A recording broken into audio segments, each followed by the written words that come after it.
नमस्कार, मी राजेंद्र तिडके आणि आपण पाहतात युवा दर्पण लाईव्ह। सुरुवातीला पाहूया आता आजच्या ठळक घडामोडी। नाराज कार्यकर्त्यांकडून इम्तियाज जलील यांच्या वाहनावर हल्ला, शिरसाट आणि सावेंनी पाळलेले गुंड म्हणत जलील यांचा पलटवार। विलासराव देशमुख महाराष्ट्राचे महत्त्वाचे नेतृत्व, रवींद्र चव्हाणांचे वक्तव्य अनावधानाने फडणवीसांकडून लातूरात डॅमेज कंट्रोल करण्याचा प्रयत्न। मराठी माणसाच्या भल्यासाठी मुंबईत ठाकरेच विजयी व्हावेत, राजू शेट्टींचा ठाकरे बंधूंना पाठिंबा।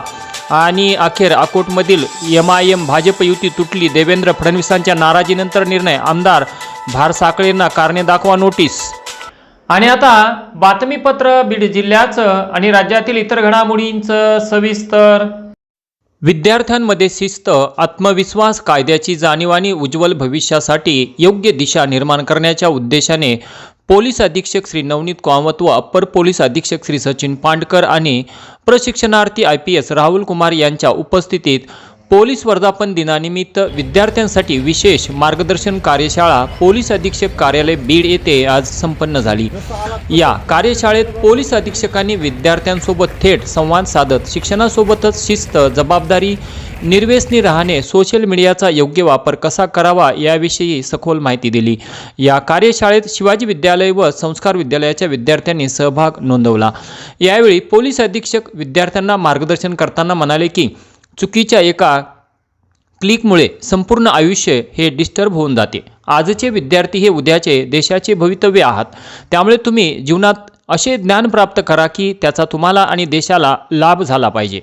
त्यानंतर PSI विजय जाधवर व पोलीस हवालदार बाळासाहेब नागरगोजे यांनी विद्यार्थ्यांना पोलीस नियंत्रण कक्ष येथे PI सोमनाथ जाधव, LCBचे PI श्री शिवाजी बंटेवाड, सायबर शाखेचे PI संदीप अराक, AHTUच्या PSI पल्लवी जाधव, ATSचे PSI शेखर आवटे, जिल्हा विशेष शाखेचे PI मुकुंद कुलकर्णी, जिल्हा वाहतूक शाखेचे API श्री सुभाष सानप येथे प्रत्यक्ष दर्शनस्थळी नेऊन संबंधित विभागाचे प्रभारी अधिकारी यांच्यासोबत संवाद साधून मार्गदर्शनपर माहिती दिली। यावेळी शिवाजी विद्यालयाचे मुख्याध्यापक श्री राजेंद्र वाघमारे व शिक्षक अमोल वाघमारे, शंकर सांगळे यांची उपस्थिती होती। तर संस्कार विद्यालयाचे मुख्याध्यापक दीपक सरदे, राजेश राजहंस, रामदास भोसले व बापू भोसले यांची उपस्थिती होती। मध्ये आलात, काय इथं पाहिलं, काय वाटते तुम्हाला? नमस्कार, माझे नाव शर्वरी घोडके, मी श्री शिवाजी विद्यालयामधून आले आहे। पहिले मला पोलिसांची खूप भीती वाटायची, पण जेव्हा मी इथं आले तेव्हा कळालं पोलीस हे आपल्या संरक्षणासाठीच असतात, ते 24 तास आपली सेवा करतात। इथल्या पोलीस सरांनी, ऑफिसर्सनी मला इथल्या शाखा दाखवल्या व माहिती दिली। धन्यवाद। अगोदर इथं सरांनी आम्हाला SP सरांचे ऑफिस दाखवले, नंतर मग आम्ही ब्रँच बघायला गेलो वेगवेगळ्या। तिथं नाही का, तिथं आम्हाला एका सरांनी त्यांची जी तक्रार होती ती आम्हाला सांगितली।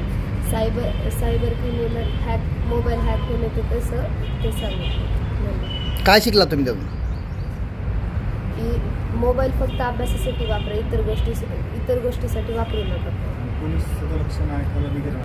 24 तास संरक्षणासाठी असतं। राज्यातील कोणत्याही भागातील गरजू रुग्णांना तातडीने मदत मिळावी यासाठी आमदार सुरेश धस हे सातत्याने पाठपुरावा करत असून त्यांच्या या संवेदनशील भूमिकेमुळे अनेक कुटुंबांना मोठा दिलासा मिळत आहे। पाटोदा तालुक्यातील कुसळम येथील ऊसतोड कामगार अशोक बलभीम पवार हे सध्या सातारा येथे वास्तव्यास असून ते अपघातात जखमी झाले होते। त्यांची हलाखीची परिस्थिती असल्याने उपचारासाठी मदतीची गरज असल्याचे बाब माऊली अप्पा जरांगे यांनी आमदार धस यांच्या निदर्शनास आणून दिली। त्यानंतर आमदार धस यांच्या सूचनेनुसार वैद्यकीय सहाय्यता निधी कक्ष संदर्भात कामकाज पाहणारे अमर वाळके आणि विकास साळवे यांनी आवश्यक त्या कागदपत्रांची प्रक्रिया पूर्ण केली आणि साई अमृत हॉस्पिटल येथे 60,000 रुपयांची मदत जमा करण्यात आली। तसेच खुंटेफळ पुंडी येथील गणेश नामदेव पगारे आणि वैष्णवी अंकुश ढोले यांचा अहमदनगर येथे अपघात झाला होता। गंभीर जखमांमुळे श्री दीप हॉस्पिटलमध्ये उपचार सुरू होते। कुटुंबियांनी आमदार धस यांच्याशी संपर्क साधताच त्यांनी तातडीने मुख्यमंत्री वैद्यकीय सहाय्यता निधीतून वैष्णवी ढोले यांच्या उपचारासाठी 1 लाख रुपये तर गणेश पगारे यांच्या उपचारासाठी 60,000 रुपये थेट रुग्णालयाच्या खात्यावर जमा करण्यात आले। एकाच दिवसात 3 रुग्णांना मिळालेल्या या मदतीमुळे आमदार सुरेश धस हे केवळ लोकप्रतिनिधीच नव्हे तर गरजूंसाठी खऱ्या अर्थाने आधार ठरत असल्याचे पुन्हा एकदा सिद्ध झाले आहे। युवा दर्पण लाईव्हसाठी महेश बेदरे, पाटोदा। बीड शहरातील अंकुशनगर भागात रस्त्यावरील पाईपलाईनचे काम करत असलेल्या बीड नगर परिषदेतील कंत्राटी कर्मचाऱ्याचा अत्यंत निर्घृणपणे खून करण्यात आल्याची घटना काल मंगळवार दिनांक 6 जानेवारी 2026 रोजी घडली होती। या प्रकरणातील आरोपीच्या अटकेसाठी नातेवाईकांनी रात्री शिवाजीनगर पोलीस ठाण्यात जाऊन आक्रमक भूमिका घेतली होती। तर आज सकाळी 11 वाजता बीड जिल्हा रुग्णालयात मृतदेहाचे शवविच्छेदन करण्यात आले, परंतु घटनेला 24 तास उलटूनही अद्यापही आरोपीला जेरबंद करण्यात पोलिसांना यश मात्र आले नसून दरम्यान आरोपी विशाल सूर्यवंशी याच्या अटकेसाठी LCBचे 2 तर शिवाजीनगर पोलिसांचे 1 पथक रवाना करण्यात आल्याचे समजते।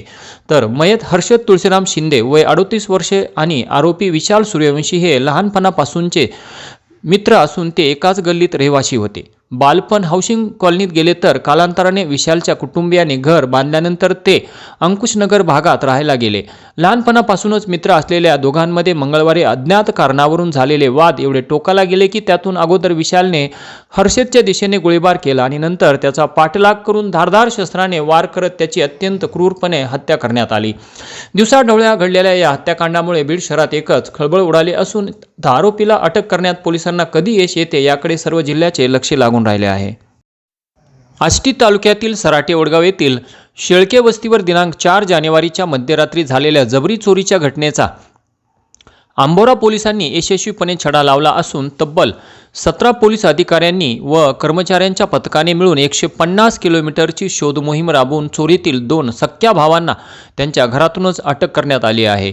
अक्षय गारमन चव्हाण वय 23 वर्षे आणि रिजवान गारमन चव्हाण वय 20 वर्षे राहणार शेरी बुद्रुक अशी अटक करण्यात आलेल्या आरोपींची नावे असून झटपट श्रीमंत होण्यासाठी या 2 सख्या भावांनी दरोड्याचा मार्ग निवडल्याचे उघडकीस आले आहे।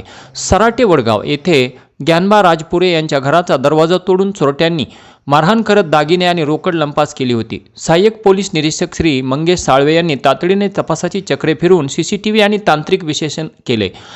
चोरटे आष्टी तालुक्यातील शेरी येथील असल्याचे खात्री पटताच मंगळवारी पहाटे पोलिसांनी आरोपींच्या घराला वेढा घातला व आरोपी गाढ झोपेत असतानाच पोलिसांनी त्यांच्या मुसक्या आवळल्या।